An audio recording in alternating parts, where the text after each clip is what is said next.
Well, good morning. Happy Thursday, PSW staff, clients, friends joining us. Gosh, we're pretty much through the week. Piece of cake, right? All right, so Mingus yesterday, Schubert the day before.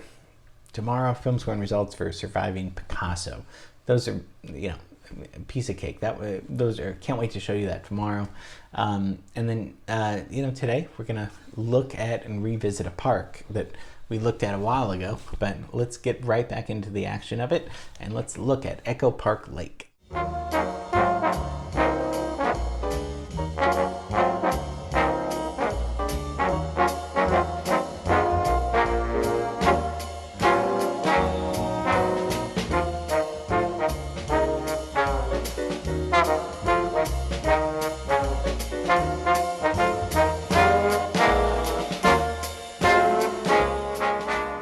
Okay, so this lake's been around since the 1860s.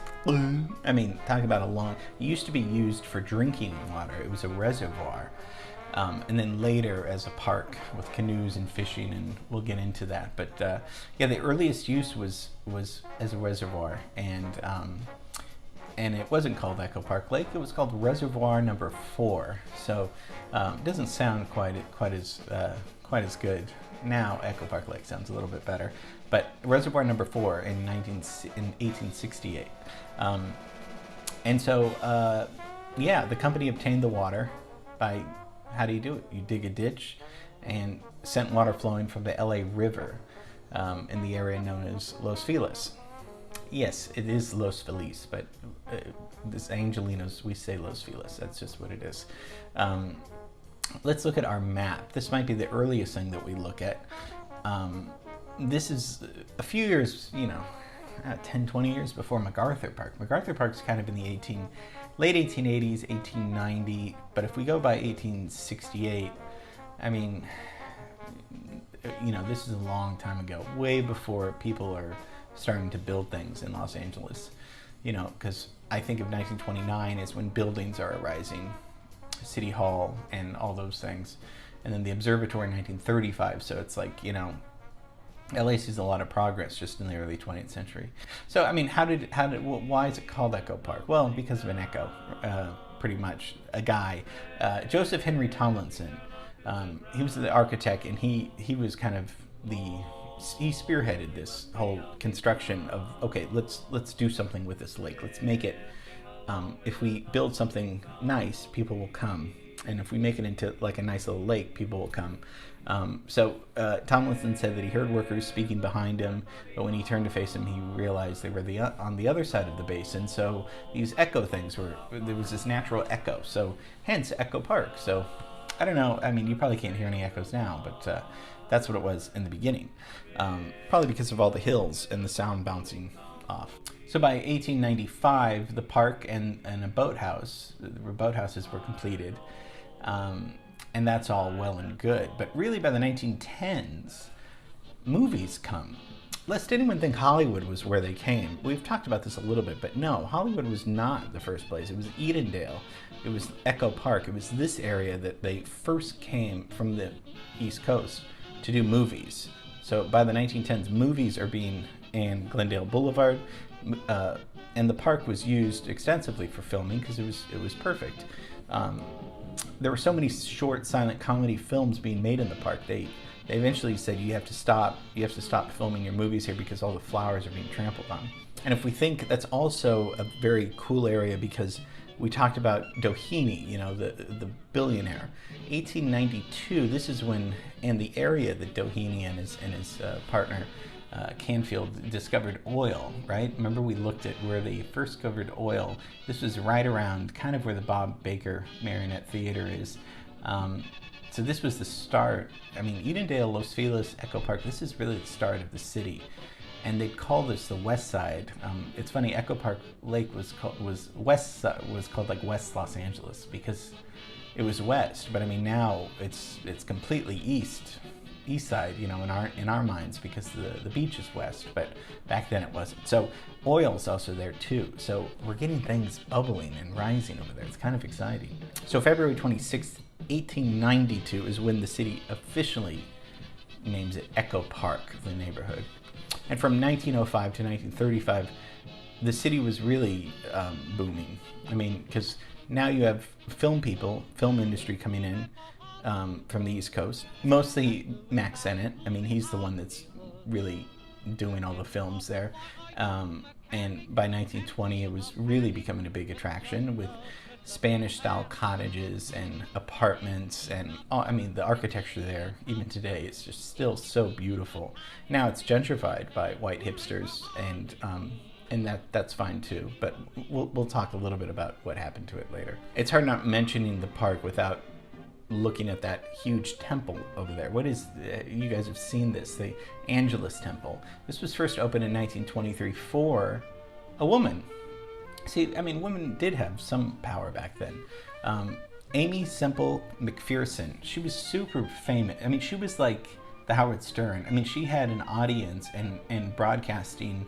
She was a genius at broadcasting, but she was a evangelical preacher who became a celebrity, and the Angelus Temple was built for her. It could hold about 5,400 people, but also she would broadcast to people in their radios, in the cars, and her Foursquare Gospel was huge. Nothing ever lasts forever, so 1944 she dies at the age of 53, taking too many sleeping pills. She had some scandals, as most, not most, I shouldn't say that, that's not fair, as many self-righteous evangelical preachers do. She was having an affair with a man, and instead of this affair becoming, known, she was just like, well, maybe I'll make myself disappear. So she did disappear for a while. I think a few days, maybe a few weeks or something like that, and there was this big hunt for her because they thought that she had died, but really she was up in Carmel with her friend, and she walked back and said, yes, I was kidnapped and all this stuff, and they pretty much realized that her story didn't check out, so she lost some credibility, and then she kind of went downhill. But that's what that gorgeous temple is right there. Now it's a Pentecostal church, so it's still being used for religious purposes. So by the 40s, I mean, people, families, after the war, they're coming back, men are coming back, and they're, now families can enjoy weekend picnics there at the park, take leisurely strolls.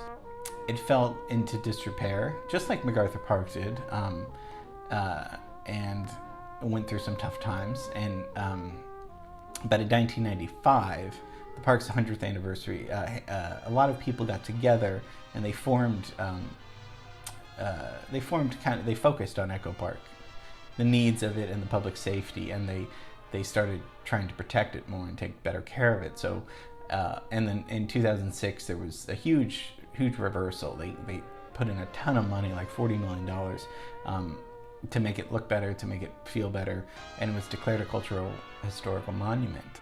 Now it's lovely, but of course, a few things happened in the last few weeks about people with, a lot with COVID and all these things. I won't get political, but a lot of people were forced to move, and there were protests about how can you displace people if there's not enough housing.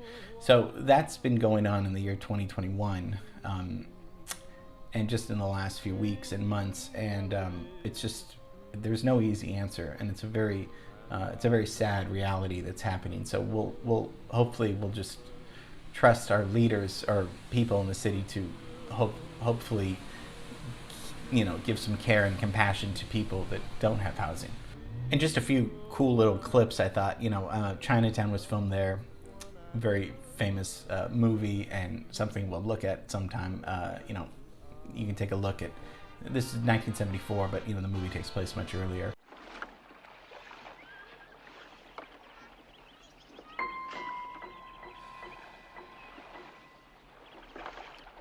Okay, pal, let's have us a big smile.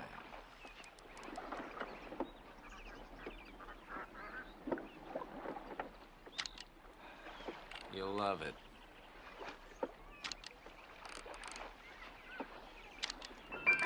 Then in 1932, the movie The Music Box features a very famous Laurel and Hardy scene of these guys trying to move a piano up, and this is just always a classic.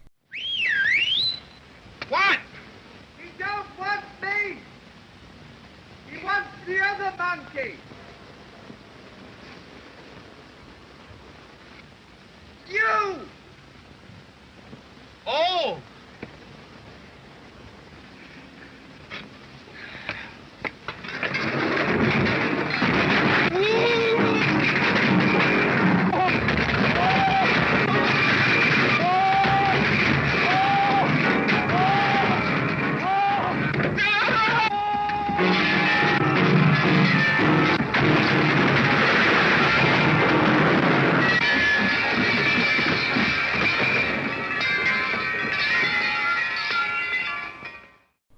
Yes, I filmed show business. We filmed show business there. This little scene right there that you're seeing, we wanted to see the beautiful lake and beautiful downtown behind it. And not that anyone's asking, but nobody knew we were filming this scene. We hid the camera, we had clip-on mics, and we did this long shot to capture the beauty of the lake. And all the people walking there and walking to, they had no idea they were filmed. I'm not advocating that this is a good idea, but I'm saying that if you need something done, you just go out and do it. And so far, no lawsuits or complaints. But yes, we just sat the camera there and filmed our scene from show business there. It's such a beautiful park. I love it. So 1860s, really maybe the oldest thing we've looked at.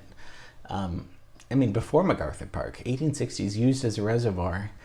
And cool to know that Echo Park got that name from, the echo throughout in that kind of canyon area, that he heard that echo. And that's where movies were started, before Hollywood in the 1910s, in that Echo Park, Edendale neighborhood. And, and it's funny because we showed that Chinatown clip, and then I said, maybe we'll score it. And we did score it. See how much, we're all bringing it back home, bringing it together. Okay, so what a pleasure it is to share these things with you, and to, now that COVID's somewhat over, we can go back out to these places. So I hope you enjoyed that. Tomorrow, Surviving Pacaso, and that'll be that. Okay, have a great rest of the day, and see you tomorrow. Bye.